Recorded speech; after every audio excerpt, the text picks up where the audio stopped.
Welcome to Turmeric and Tequila. I'm so excited to be with you here today. We have some Colorado family in the house. Connect to Connect. If you listen to Turmeric and Tequila, you know these are my favorite ones. So we have a special shout out to the Laura. She is the founder of Lux Neuro and our title sponsor. She introduced me to the Christopher Peck. So we're going to do this introduction. But before we do, let's give Laura some love. Lux Neuro is offering neurofeedback and counseling where your heart and mind align. For more information about what neurofeedback can do for you, listen to the neurofeedback stories of transformation in the middle of this podcast. Neurofeedback effectively treats everything from insomnia, anxiety, depression, trauma, ADHD, and much more. Optimize your brain. Check them out. And shout out to Declan James Watches. They are fitness family and it is veteran owned, former Navy SEAL. I train with Brian, the founder, at Palladium CrossFit. So go check out what they've going. Beautiful watches, all supporters of our show. Without further ado, Christopher, welcome to Turmeric and Tequila. Hey, thanks for having me. I'm excited. Yes, absolutely. We are going to talk about public speaking. This has come up in my world a ton. I even sent Chris a paid opportunity that I have that I got to speak at and talk about empowerment, particularly to a group of women in the steel industry. So it was a really unique opportunity. And I had Chris pick it apart. So we're going to pick apart some of my speaking abilities or lack thereof and help the world. But a quick 411 on Christopher. He is helping extraordinary people become extraordinary speakers. He does public speaking and interpersonal communication coaching. He is the founder of Speak Into Action, and he has recently launched a book, Active Communication, How to Command Any Audience in Your Business and in Your Life. So, Chris, welcome to TNT. Well, thank you so much. I'm excited to be here. I'm excited to talk about public speaking because everybody's afraid of it and nobody talks about it. So let's do this. Yes. And there's some statistic you probably know is better than me, but people fear public speaking more than they fear dying. Yeah, absolutely. It's one of my favorite Jerry Seinfeld quotes, like where he talks about like more of us would rather be in the casket than giving the eulogy, which is like an incredible thought. If you take a step back and really think about it, it's like, really? Like that's where we're at in terms of our relationship to public speaking. And yeah, it is. That is so wild. Well, okay, so if you listen to TNT, you know, we want to talk about the agenda and the mission and what you have going on. But before that, let's talk about the human behind the mission. Tell us about young Christopher, kind of how you got here. You have a really cool story, but give us the young version of yourself. Yeah, this story always starts out when I was 10. And like, I know that there's more that influenced it before then.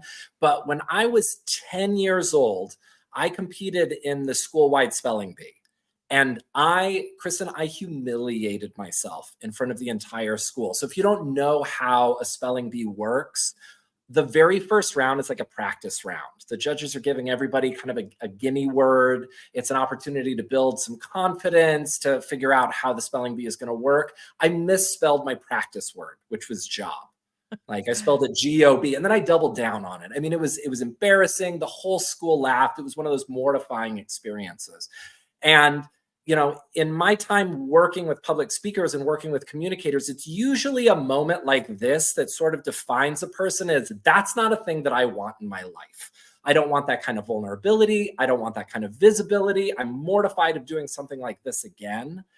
I made a very different choice. Later that year, I was the master of ceremonies for the school play. I went on to do theater in high school, in college. I had a prolific professional career. I have a master's degree from Baylor University in stage direction. And so I made a very different decision. I said this thing that I cowered behind, that mortified me, I want to double down and I want to figure it out and I want to get really, really good at it. Which brought me to, in the early 2010s, I taught at the University of South Alabama, and I started meeting students who were taking the university's public speaking course.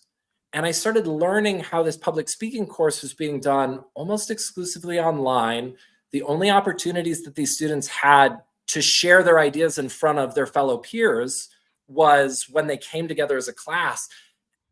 And I'm thinking, why don't theater teachers teach public speaking? Why don't stage directors? Why don't actors? Why don't individuals who have committed their entire life to communicating stories effectively, why aren't we entrusted to share this information? And so that was what brought me to my consultancy and my coaching, is how about as a stage director and as someone who has acted professionally and told stories professionally, why don't I put myself in a position where I can help business leaders and public speakers effectively share their ideas on stages, accommodating any size audience.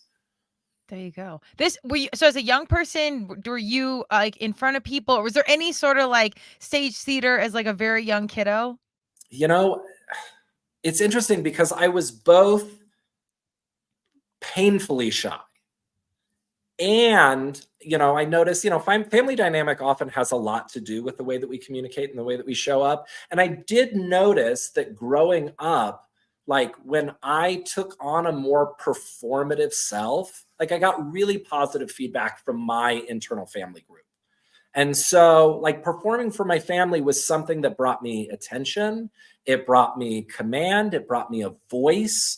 And so there was something that I was exploring from a really early age, but balancing that with, I was painfully shy. I didn't like to assert my voice. I felt really uncomfortable in new groups. We moved around a lot.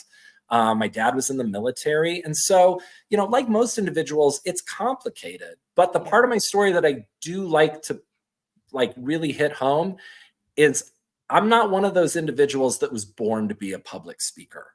Like under different circumstances and a different path, I probably would have been one of those keyboard warriors who felt a lot more comfortable behind the scenes. But for whatever reason, there was something empowering about having my voice heard. And I wanted to lean into that. And I wanted to explore that. And I wanted to get really good at it. And then as a stage director, I liked helping other people get really good at it. There you go. I always say it's written in the stars early, and sometimes it's that breakdown, that breakthrough that's like that turns the light onto the path of what we're going to do next. Yeah. I couldn't agree with you more that in 2024, almost 2025, it's really critical that we are using our voices. And the podcast, quite literally, what's so wonderful about podcasting in general is that you can have this 30 minutes to an hour plus or whatever long conversation of using your voice, sharing your journey, your experience, and your intel with other people to help all of our processes. But before that, the hard part is knowing that your story is worthy, that there's value to it, and then actually using your voice to like step on that mic and share. What about communication or even executing a message through theatrical performance? Why is this so important to you? It's interesting. I've been exploring that today as I've been preparing for another interview. But when I came out of the theater world, I thought this job was going to be really easy because everyone in the theater community understands that their voice is their most important tool, right? That the ability to tell stories, that the ability to craft themselves intentionally, to communicate a strong intention is what's going to keep food on the table. It's what keeps a show going. It's what keeps an actor employed. It's what ensures that a stage director, is selected, because of the strong body of work that they've done before them. And so I assumed going into the business world that it would be similar. And it's really not. I've run into a lot of assumptions that communication is something that you're either born with or you're not. That yes, that we could all stand to be better communicators, but those individuals who feel that it's a fixed skill and so they're skeptical of the ability to improve, or they just find themselves lucky enough to be one who is comfortable in front of an audience, and so it automatically gives them a leg up, and so why get better? And so that's really kind of doubled down my efforts. Is I came into this knowing that people can be better communicators, that they should be better communicators, that the stories that are so important to us deserve to be heard in a really impactful and empowering way. And so really doubling down on then let's get there. Let's get beyond the superficial, well, I'm the guy on the team or I'm the individual on the team who feels comfortable getting in front of an audience, so I'll do it. Let's get you from there to that place where you're mobilizing audiences, where you're motivating clientele, where you're using the language of your story to empower other people. And, whether it's make the world a better place or create more exposure for your for your business, whatever the case may be, that you can level up and get to that place. I love it. I agree with all those things, and I would say, at Turmeric and Tequila, we talk a lot about community and mental health. And if you have a platform or a space, quite literally, why I started this podcast was to hold space for people to share their stories and use their voice, even when they didn't want to, because I was doing influencer marketing, so all my influencers were down with it. But all the people that I really wanted to be influencers that didn't want to, I had to literally drag them on the mic and almost make them use their voice. But the point is when you feel seen and you feel heard and you can then connect with people, that is mental health. That is saving lives. Like, it can go so much farther than, just inspiring someone to do something small. It could be, dramatically said about life and death and just connecting with people. And in this day and age, we need that more than ever. So I really feel like you are on the front lines of connecting like-minded humans and facilitating conversations, but mostly like empowering people to step on the mic and share their journey. And through that, you never know where the message is going to land on the right person, and that can change everything for them. So this is really, really important stuff. And what's cool is even our young people, we've got this digital age and social media. More and more people want to be in person and have that communication skill. And we are disconnected because of our phone. So I feel like this is not only a skill to be like public speaking in front of an audience, but public speaking peer to peer, or just being in public and speaking. So like literally watering it down and understanding how to connect with other people. So let's jump in. Why don't we'll to pick apart my speech and talk about things that I can do better, but I want you to talk about your mission and the book first, because I think that might be a good starting point for people if they're not ready to do coaching or lessons or anything. Why don't you share with us like why you're inspired to write the book and what it's really about? No, absolutely. So the book itself was written over about a year and a half. It's actually a series of social media posts that I did starting in about September of 2022. My mother-in-law, of all people, has been keeping up with them avidly and looked at me one day and was like, why don't you just turn these into a book? And I said, okay. I mean, like Path of Least Resistance, it's already written. I found a great editor. I found a great graphic designer. And what it is coalesced into is a really simple pocket guide to stronger public speaking and interpersonal communication. It aligns a lot with the intention behind our communication, making sure that we are intentional in the way that we show up, that we're curious, that we're interested in others.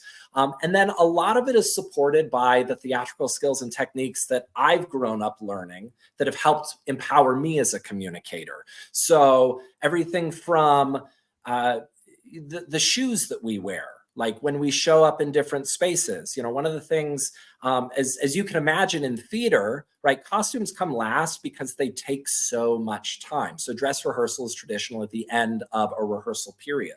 But it is not uncommon for performers to have a pair of rehearsal shoes from day one, because shoes change the way that we show up, the way that we stand, our silhouette, the way we feel about ourselves. And so what are some of these tools and techniques that I've taken for granted for most of my life, because it's been such an integral part of my training, and can hand those off to individuals who are honestly just looking for a place to start at the end of 2024, the beginning of 2025. They want something to change in their communication. They're not even entirely certain what it is, or maybe they are. I'm offering, a simple guide with theater at kind of the core of everything, theater and performance and showing up performatively, to help your communication as a public speaker, as an interpersonal communicator. I'm super excited for the book to come out. November the 17th is the date. Active communication, with a play on words, that act part of active, because I don't want people to think that I'm shying away from the performative qualities of communication, because I'm absolutely not. Communication is a performance.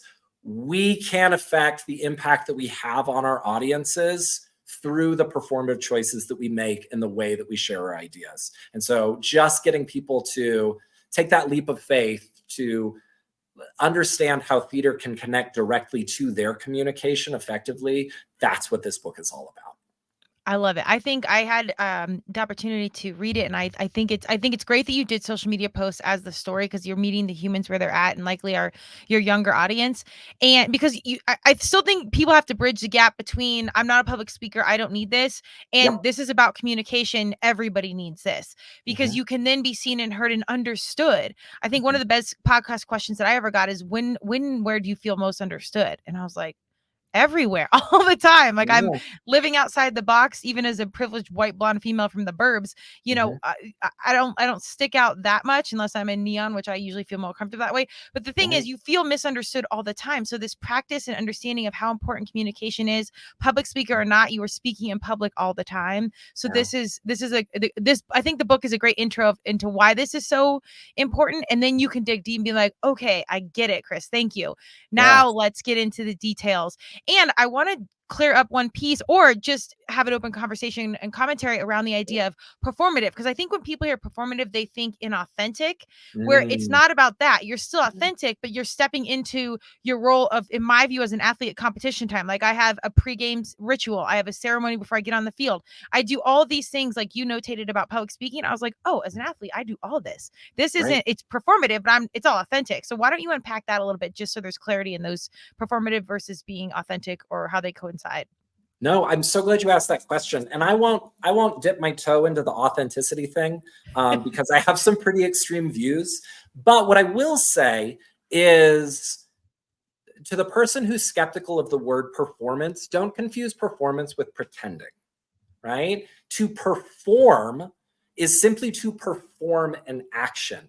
A performer on stage performs an action, right? It might be they are performing the action of a person who is on their deathbed and trying to like resolve conflict with their family before they pass, or they are performing a high stakes, they want to end up with the love of their life, right? But they are performing actions in order to gain something, which is what we're always doing all the time when we communicate. Right now, you and I are performing for one another. It doesn't mean we're showing up disingenuously. Mhm. It just means that there's something that we want from this conversation. There's something that we're trying to, there's some sort of impact that we're trying to create for our audience. And so we're going to perform different actions. We're going to play with language. We're going to play with the way we tell stories. We're going to highlight certain pieces of information in order to craft that experience, that intentional experience that we want for our audience. So I think it's really important just to dismiss the idea that performing is pretending, because it's not. Right. Right. As soon as I was understanding it further, I'm like, I show up to perform and compete as an athlete. I perform, an offensive play to score a goal to win the game. So that really turned on the light for me as an athlete. And we are absolutely performing. We wear different hats during the day, and it's never about fake or pretending. It's Right. about filling that role and meeting towards that goal. So I think that clarity in this conversation is a really key piece. But dude, you already poked the bear. I got to know now. What is your hot take on authenticity? Let you hit us with Okay. it. Okay, so there is a movement of psychology, and I would consider it an entire movement at this point, because I think the authenticity movement itself has gotten big enough. I think it's something like 25,000 books have been written about authenticity. It's What? nuts. Like, people are Oh my so God. insane about Yeah. authenticity right now. It's There's a move, monetizable. So it is. So there's a movement of authenticity that defines authenticity not as something you are or are not, but simply as the accumulating of experiences and relationships and circumstances and experiences that you've had to date, right? So, from that perspective, every person that you've met, every conversation that you've had, every relationship, either positive or negative, has brought you to this place in this time, and the way that you show up and the way that you present for people. And so, from that perspective, there is no inauthentic you. There is, like, in fact, we are always our most authentic. We're never more authentic than the moment that we are in, because the moment that we are in is an accumulation of every experience that has brought us to a place where we feel like either the way to protect ourselves, or the way to cast the most influence, or the way to gather what we want, like, we have to show up this specific way based on the experiences that have informed that. Boom. You know what your next book is? I would That. love to, and yes, yes. I mean, yes, I would dearly love to, like, Yeah. just to get that, like, just to see how many haters come at me for I that. don't even put that in the universe. I don't think so. As a Oh, marketing branding professional in the health and wellness world, our title sponsor is Neurofeedback Brain Health. mhm. I'm here for authenticity. Though, I mean, another motive for this podcast was getting real people doing real things because I was Right. working with, humans that had eating disorders that were on the cover of Health magazine. I'm like, okay, I can't not tell the truth. And Yeah, even in my moment of being authentic, that was a lie in my mind. Like that was what it was. So yeah, I actually think there's a whole wealth of humans that are dying to hear that and understand that immediately. I don't even think it's that in depth of a conversation or you're poking the bear that hard because yeah. our young humans are so privy to the conversation, social, like they know all this stuff. So I actually Mhm. think your 18 to 25s would understand that immediately. I think the older groups where we are still talking about authenticity, we're maybe not on Yeah, social media as much. It might be different. Anyways, this is just my thoughts, but I think that's a really yeah. important conversation. And I think it really does run parallel to this conversation of public speaking and knowing who you are because you can't really do anything. You can't step on the field or on the stage until you want to be there and you have something to say or do. So if you can understand your own authenticity, however that's packaged, I think Right. that's a step one. Yeah. No, absolutely. And I think, I think there's so much fear and insecurity that sometimes we can use authenticity to hold us back, right? Mm-hmm. Or the appearance of authenticity. Oh, I'm just not the kind of person who gets on stage and shares my voice. Okay. Like I hear that. And Mm-hmm. like, how can you show up in smaller spaces? Or how can you show up in different spaces? Are you telling me that your authenticity is going to keep you from sharing your voice like entirely? Because Yeah. that doesn't feel like authenticity. I mean, it is authentic to be afraid, but Mm-hmm. it feels like you're hiding behind like what happens to be like a really sexy term in business and in personal life right now in order to like grow in the areas that you really want to. That's I don't know, that's what I hear Yeah. when I hear people say, "Oh, I'm just not a public speaker," or I'm just not very good on the phone, or I'm just not this, or I'm not that. I'm like, okay, like maybe it's a skill you haven't developed, but do you want to? Like, Right. is that an area where you want to show up? Like, think about that. Well, and the funny part about that is you're already a good storyteller because you're listening to your own story, believing it and living it. Mhm. And that's exactly what you need to do. It just, Right. pull the blinds back, see what it really is, and Yeah. then go share the journey. And And then I can tell tell you, me that story. Yeah. Yeah. there you go. And now in 5 years of doing this podcast, and I'm a social human in case you can't tell, there's one Mhm. thing I will tell everyone, every human, no matter who you are, what you've done, where you come from, I don't care if you lived in a box in Siberia, you have a story. You have something Mm. worthy to share, every Mhm. single human. So if there's any fear piece around that, I know that statement's not going to alleviate all your apprehensions, but it's the truth. So Yeah. that's a perfect pivot to me because I Okay. think I did have really leaning into public speaking. I coach Trevor, so I'm very comfortable speaking, but more importantly, being responsible for what I have to say because I've ran many laps in that, literally, metaphorically, as an athlete and as a coach. Mhm. And I do think it's important to be a leader. When you have something important to share, you share it. That's your responsibility. I've had privilege in my life to compete at high levels, have great coaches, blah blah blah. You share it. That's in my eyes responsibility. So I did, and then working in the branding world, I think my fear came from okay, I saw all this inauthenticity or whatever you label it, Mhm. and they got over coached and they got positioned to be this character versus themselves, and these are not theatrical performances, this is like reality Yeah. speaking or whatever. And I was like, oh cool, if I'm going to do public speaking, it might be, or the podcast, it might be raw, it might be messy, but at minimum it's me, and I want people to Mhm. know that this is real. They can hate it, but I'd rather them hate me for who I am than love me for what I'm not. So I kind of had this whole story. So I Yeah. was pumped to do a couple laps and then have you critique my speech. Why don't we Mhm. talk about some common errors that you see with public speakers, probably people that have some similar story to mine or whatever the excuse is, Mhm. why, what we can do better and why. Yeah, no, absolutely. So what I loved about watching your presentation is you fall into this really great group of individuals who would probably do just fine with no public speaking training moving forward.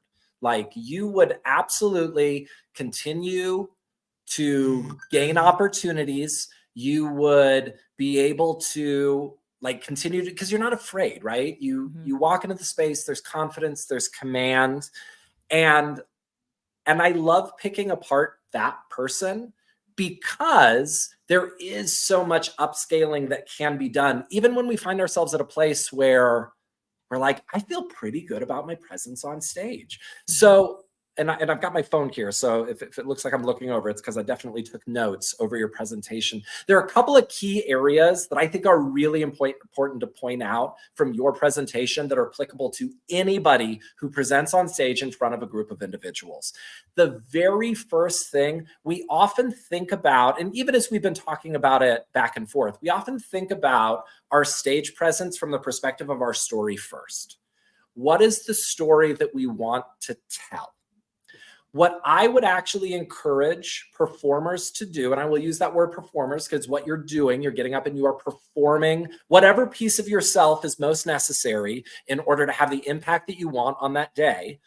But what I would like to see performers and public speakers do is not to start with the story, what they want to tell, but the action they want their audience to take. This serves a couple of really foundational goals. The first one is if you do have any fear around public speaking, it takes a lot of that off when you realize that your public performance is not about you. It is about the audience that has come to listen to you. And so it's not about what you have to do. It's about what they have to do. And when you can take that fear off of yourself and put it on your audience, like not in a way where you're going to stand in front of your audience, the first thing you're going to do is say, like, prepare to be afraid, but that you're no longer thinking about it from the perspective of yourself, but rather, what is it that you want your audience to do? So the first thing that I thought as I was watching your presentation is, what do you want me to do as an audience member as a response to this story and information? And it was a question that never answered itself. Yeah. And so from a performance perspective, from a public speaking perspective, like, what do I want my audience to do? Do I want them to call a friend who they haven't spoken to in over 10 years? Do I want them to follow me on social media? Do I want them to read my book? Do I want them to, like, what do I want their next step to be? And start there and then work your way backward. Okay, then what does my call to action have to be in order to establish that action? And then how do I set up the moment before my call to action so that it has the energy that it needs? And what stories are going to fit into that? And what information is going to move to that moment where I say, now what I want you to do is this, right? I love it. And so thinking about it in a reverse way like that goes a long way in preparing yourself foundationally with a script that really resonates and has that desired impact that you want for your audience. It also gives you a litmus test, right? A lot of people start with story and information because you can't fail. If all I'm going to do is get on stage and share my story, like, I can't fail at that. But if I need my audience to get up at the end and give me a standing ovation, like, there's an immediate litmus test, and there's the raised stakes of failure. And so raising those stakes, making it more important for yourself so that you have to show up in a very specific way in order to manage that outcome that you desire.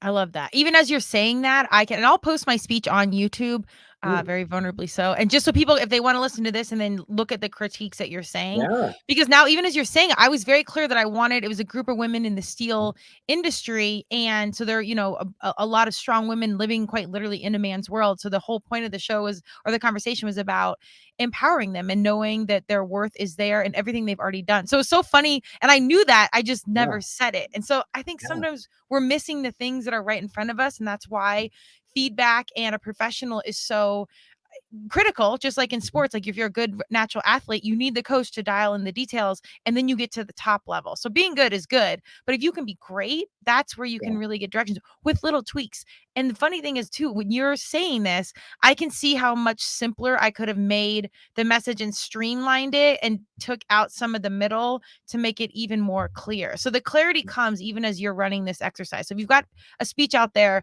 go watch it, listen to this, and then see where you can even do your details better, and then go call Chris. Yeah. and really thinking about it from impact. I mean, intention is important, and you'll hear me talking about intentional communication a lot, but our intention falls flat if it doesn't have our intended audience impact. And so thinking about, just importantly, what do I want my audience to do? What do I want them to experience? What do I want that impact to look like? Then you're right. You go back through and you're like, why did I say these 7 things? Because that has nothing to do with the impact that I wanted to create, and so it does allow you to streamline that script. Amen. And you talked about, I'll let you kind of go what are the other tips you want to leave, but another thing that stood out to me was cadence, because I naturally talk fast, and I always feel like I got to cram a lot into a little, and that's genetics, lifestyle, all the things, nurture and nature. Right. So to calm down and like the cadence, do you have a good exercise? Because you're saying words per minute. This is such new territory to me. How do I know how many words per minute I'm doing? Or is it just a matter of like slowing it down in general? Okay, so I'm glad you asked that, right? So what Kristen's talking about in terms of words per minute is most of us speak at about 150 words per minute. That is casual conversation, right? Some a little faster, some a little slower. In the notes that I gave, I wanted her to trim it down to 125 words per minute because it gives you space to make some performative choices. How can you use pause? How can you use changing your pacing or your rhythm? A lot of that dives into power language and superpower language, which I talked a little bit in my notes about. But by slowing it down, you give yourself time to like play between the words, as opposed to just jam packing full of information, which I know why most of us do it. It's because we're trying to legitimize ourselves. Right? I have to give them 900 pieces of valuable information. Otherwise, I'm discredited. The reality is you're lucky if your audience remembers 3 things. And so be deliberate about what you want those 3 things to be. Do more with less, as opposed to scattering yourself so thin. Now, to answer your question, how do I know what 125 words is? I've been doing this long enough that I sit at about 125 words per minute when I present. But what I would recommend you do is get yourself a teleprompter. I've got an app for my phone. It was a real cheap one. It was like $5. Grab about 500 words of text, put it into that teleprompter, and change the speed until it takes, what would that be, 4 minutes? Yeah, until it takes 4 minutes. And then practice reading at that speed, just to get a feeling for what it is. You're going to notice it's going to be painfully slow. But what it allows for is the opportunity to go, well, I've got all this time, so why don't I play with this word? Or I've got a lot of power language in this statement right here, so maybe I should slow that down so that my audience has the time that they need to unpackage that information. This doesn't really resonate with us, but if you have an accent, right, your audience needs time to tune their ear to that accent. And so slowing down even more in the first couple of minutes can be really beneficial for making sure that your audience is staying with you throughout the duration of that presentation. So there's a lot of reasons why being intentional, not just about what's going into the script, but about the time that you're taking with the script and how you're playing with the script and utilizing the script to your intentions. There's a lot of power behind that. I love that. And are most of your speeches at this point, do you memorize them? Are you going off a script? Like, how do you approach most of your speaking opportunities? So I'm 100% script based. I do encourage my clients to be script based. I have a lot of reasons for that. Why leave anything to chance? And the more solidified your script is, in my mind, the less you're leaving to chance. There are plenty of reasons why people are apprehensive towards scripts, memorization being one of those things. I have a lot of tools that I utilize with individuals to help them memorize text. But the other one is a lot of people feel scripted when they go off a script. It's kind of like when you're reading a book out loud and you're like, this doesn't sound like me, or it doesn't feel like me. That's a place that you can get to. Like when I get on stage, I would say most of my audience does not realize that I have memorized my script, because I've gotten to a place where I can create what's called the illusion of the first time, where I've essentially rehearsed it so much that it feels like I'm just sharing it impromptu with individuals, for the very first time. What I will say about a script is, whether you decide to go with a script or not, you do have to be aware that you're still working off of a script, right? The reason why I think scripts are so efficacious is because they give us the opportunity to be intentional about the language we want to use, not the reactive language that we have been using our entire life. And so if you're going into a presentation and you're not scripted and you're not intentional about the language that you're using language, you're using words, you're using a cadence, you're using examples from your past that exist as your foundational script that may or may not still be supporting your current needs. So whether you're working off of a script or you're not working off of a script, you're still working off of a script. Yeah. And I just want people to be really aware, is this script, is it benefiting me? Is it creating the kind of relationships that I want? Has it worked in the past in terms of the influence that I'm creating? Do I know how to sell from stage? Do I know how to ask an audience to do something? Or do I retreat at that final moment because I'm terrified of making them uncomfortable, right? So giving yourself permission to be curious and aware around those, just so you know, what is the script that I'm working off of, whether I've written it for this presentation or I'm pulling from old scripts past. Do you help people write the actual script, or they come equipped with it and then you just help them execute in the actual delivery? So I will absolutely help people write scripts. I love to write. I'm a wordsmith. There's a lot of individuals who don't enjoy that, or they just, the same thing as we need an objective eye as a stage director. Sometimes we just need an objective editor to come in and go, I don't understand what you're trying to say here, or tightening up that language, or, pulling out things that are kind of superfluous, So I'll absolutely work with a client through that process, because I know there could be a lot of vulnerability around script building. I also know it can be a daunting task. Absolutely. Well, I'm just not someone that, again, coming from such athletic background and just conditioned accordingly, you show up, you play. Yes, you have your plays, you have your intentions.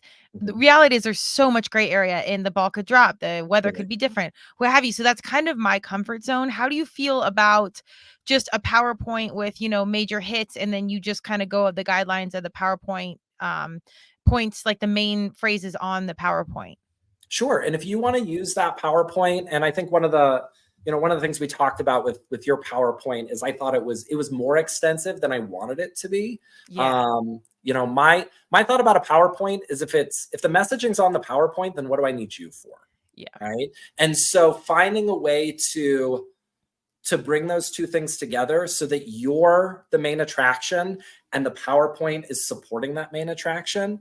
That being said, I know a lot of people, and I know I've done this in the past too, as well. I lecture taught at the university for 6 years. So I did the same lecture over and over and over again. And it got to the point where I could walk into the class, pull up my PowerPoint, and it was like, it's like riding a bike.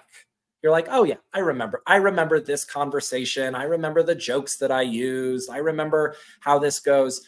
But again, I am working off of a script, because I'm working off of the foundational information that I've created around this topic. Just like when you're on the field, you're working off of a script that is the way that you were taught to play, the plays that you have.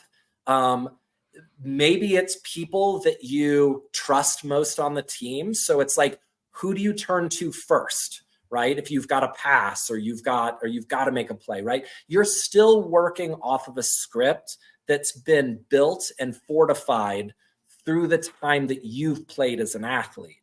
And so you are living in that gray area, and it's giving you the space to be improvisational, but the script is absolutely there.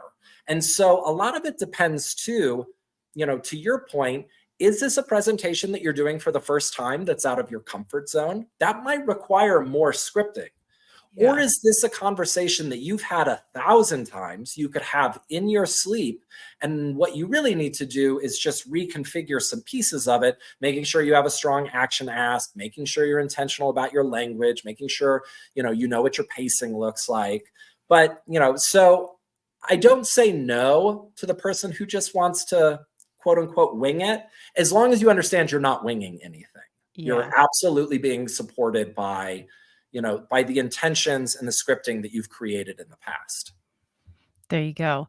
Yeah, there was and again, if you are naturally good, like if you're a good athlete, you step on the field, you kind of get it. And then when you start to ask questions or you get around a higher level team, you get a coach, you can see where the intricacies make such a difference. And again, this is a tool that you can use for your profession, your public speaking, something you got to do for work in addition to your everyday life. So these skills really are life skills that carry on through so many things. And if you could streamline a conversation with your significant other in some capacity where they understand Yeah. quicker, that's probably the best money you've ever spent on anything. And then you can go monetize it at work and whatever Yeah. else.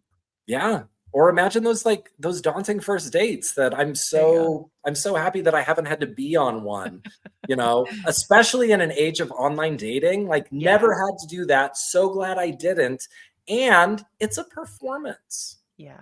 And being intentional about the way you show up and the type of people that you want to attract. Like these choices are performative and they require some thought. They require an experience that you want to create. They require understanding intention and impact and bridging those together by going, okay, how do I need to show up in order to make sure that those 2 points are aligned? Amen. Yeah, the dating thing is so funny because it's not good for life, but it's great for podcasting. Come through and tell all your stories Yep. because Yep. there's some really funny miscommunications and all the things. So, if Yeah. nothing else, it's good comedy. But yeah, that's great. Is there anything else you want to share that's maybe someone that's really good at public speaking looking to get better, or someone brand new looking to get into the game, or they think there might be legs in this? Yeah. I'm looking through the other things, and I've got like 6 of them. So you're making me Oh pick man, here. let's go. Okay. The You can big share a one that, couple, whatever stands out. okay. So let's do this one first because I think it's the most important. Okay. And then if we have time, there's another one.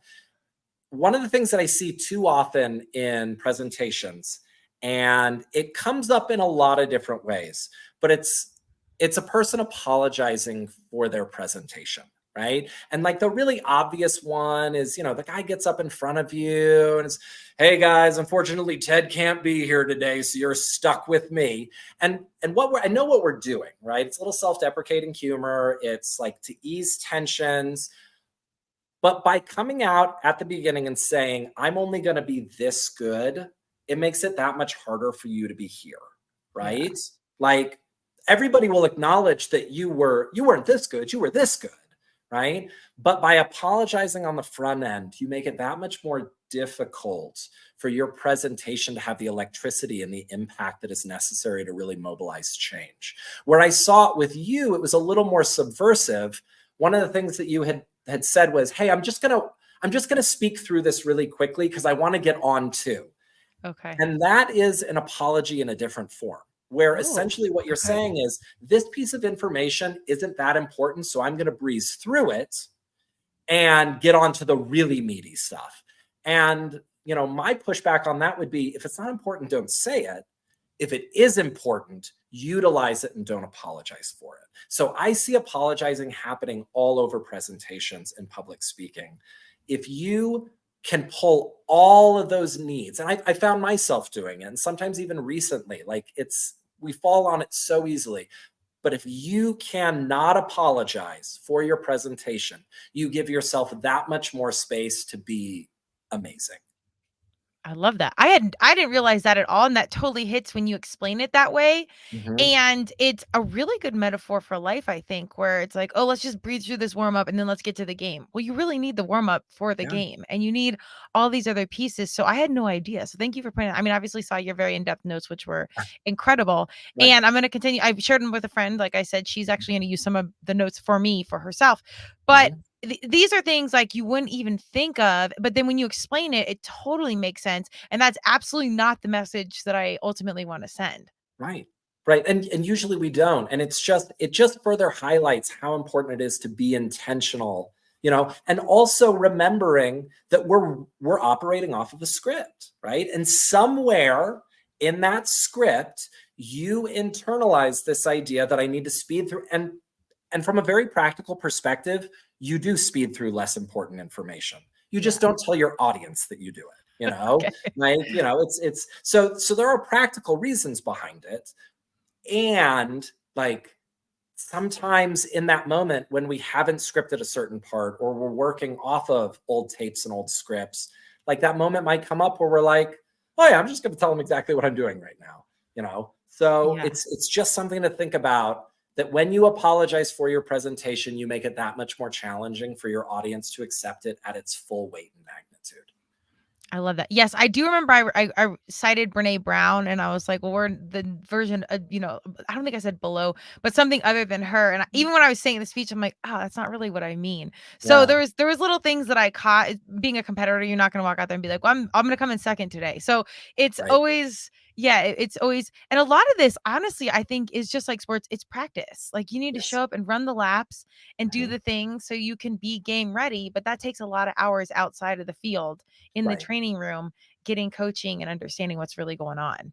Well, and that's one of the things that I'm excited about with the book too, is the book has a lot of practical application to it for that space, because we don't have a lot of space to practice our communication. Right. We either have to be on and communicating effectively, or we're hiding by ourselves. But going out and seeking out safe spaces or easy spaces where we can practice some of these challenging communicative um, elements, like that can be really difficult. And so having people that you trust, whether it's friends or family or colleagues at work, that you can just kind of like play with some of these techniques. That you're not, a particularly curious or interested person, because people weren't very interested in you growing up. So it's like, why don't I practice when I'm at the grocery store? Why don't I ask the cashier one more question, like, than what I would normally be comfortable with, even if that means it's only one question? But making sure that you're taking the opportunity in your interpersonal and your public speaking life to practice these ideas. I love that. And it facilitates an awareness. So you can be more present and more in your shoes in the moment. I think that practice of awareness is massive for everything you're doing, but it really heightens what you're doing, what's coming out of your mouth. And while making you a better public speaker or communicator, it puts you more in your body, and you're just more aware. Do you practice that, like being present? Or I'm sure staging and theater and everything, that's all part of the puzzle. Do you practice that with your speakers? I do. I Okay. do. Like being aware and being in the moment, which is, I don't know if it's a skill that we've lost or it's a skill that we've never had. Yeah. Again, I feel so spoiled spending as much time as I did in the theatrical community, because those individuals are so present and in themselves, especially when they're on stage. But most of us aren't. Most of us we're in 37 places at once, and it's Yeah. really hard. I even think about this when I'm playing with my 3-year-old at home, and he and I will be playing, and all of a sudden I realize that I'm in my head and I'm not connected with him. And so I need to pull myself out of that, usually by asking him a question. What are you doing? How can I help? But engaging through communication to pull myself out of myself and get myself back into the moment with him, or with my wife, or whoever, sometimes with a client, whatever the case may be. But just like making sure that we're there and we're aware and we're living in the moment. Yeah, and that again, that goes right back to mental health and community, getting your feet on the ground and seeing really what's going on. So, even more practical life skills. I will put up my speech so you can see what we're critiquing. This was a first time run on the speech that I gave, and I'm very big into like energy and trust, and I don't say I show up to fail, but I'm very okay being like, here's what I did. I just competed. All right, let's watch the game tape. Let's pick it apart. Like I'm comfortable in that space. It's very much my athletic life. So, this was the first time I did it. I'm very intentional about the message. It downloaded. I wrote it in about 15 minutes. It was very clear. It came from a lifetime of experience, but it's important enough for me to want to get it better, because I think the message is important. And so I know my vehicle or means and intentionality of communicating that message is as important as the message itself. So I'm inspired to really dial that in. Was there anything else around that piece that you wanted to use as an example to level up our listeners here? So the only thing I'm going to say, right, because you used a little profanity, Oh, And yeah. I just want to tell people that I am all for the PG-13 speaker. Okay. I'm a little more turned off by the rated R. Like if you've got more F-bombs than Boondock Saints, like I'm tired of listening to you. But I do push back on the public speaking coaches who say you should just leave it out of your presentation completely, because that is powerful language that can be used powerfully, right? I think it needs to be intentional. There needs to be some weight around it.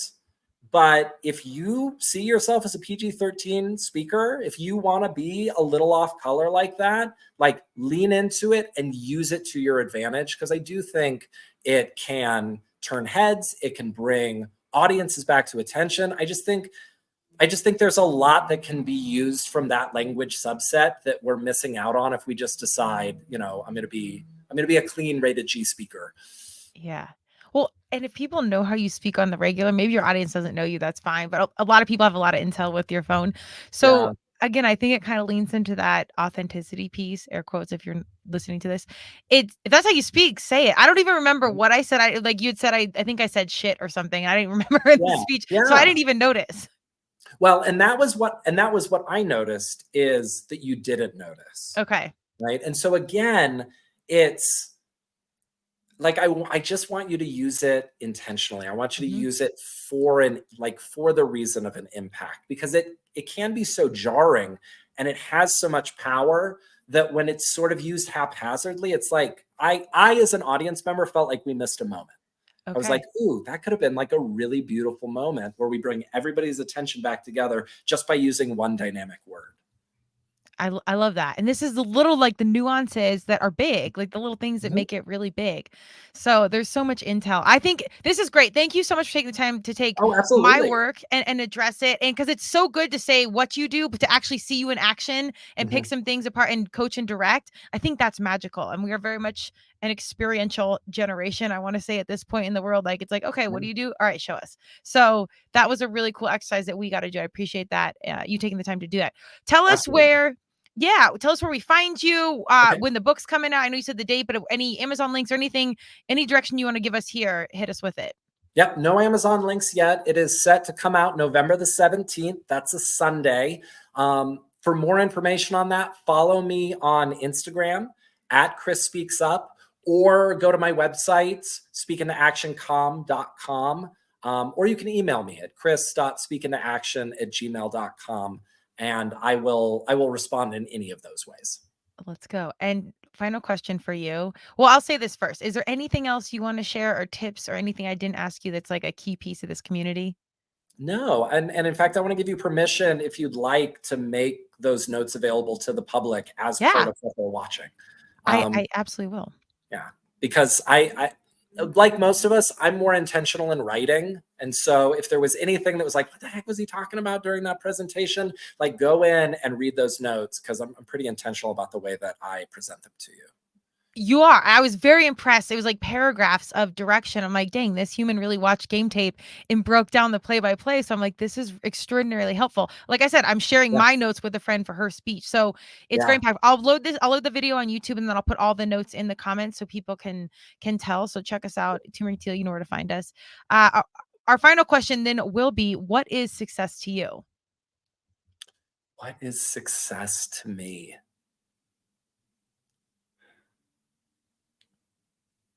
Wow. That's a great question. I think for me, success is just, I don't know. And I'm certain that the audience has felt this. I'm so passionate about what I do. Yeah. Where I feel like I failed is when that passion doesn't translate to other people. Is that when I get so riled up about this work, and I watch public speakers and I'm like, you missed this, or I watch, interpersonal communication or my own interpersonal communication, and I'm like, what happened? But when my enthusiasm doesn't infect other people, that feels a little like failure to me. And it brings me back to that idea, like, because then I feel like I'm being misunderstood. So for me, success is like that alignment is how I'm speaking up in the world. Is that resonating with other people? Am I creating influence? Am I creating an impact in my community? That's how I know when I'm being successful. Amen. I completely agree. The passion really is the pulse. I'm like you, or if Yeah. I'm in, it could be the worst day or the last meeting of the day. And if like we're firing and it resonates, like Mhm. everything just kicks up a notch.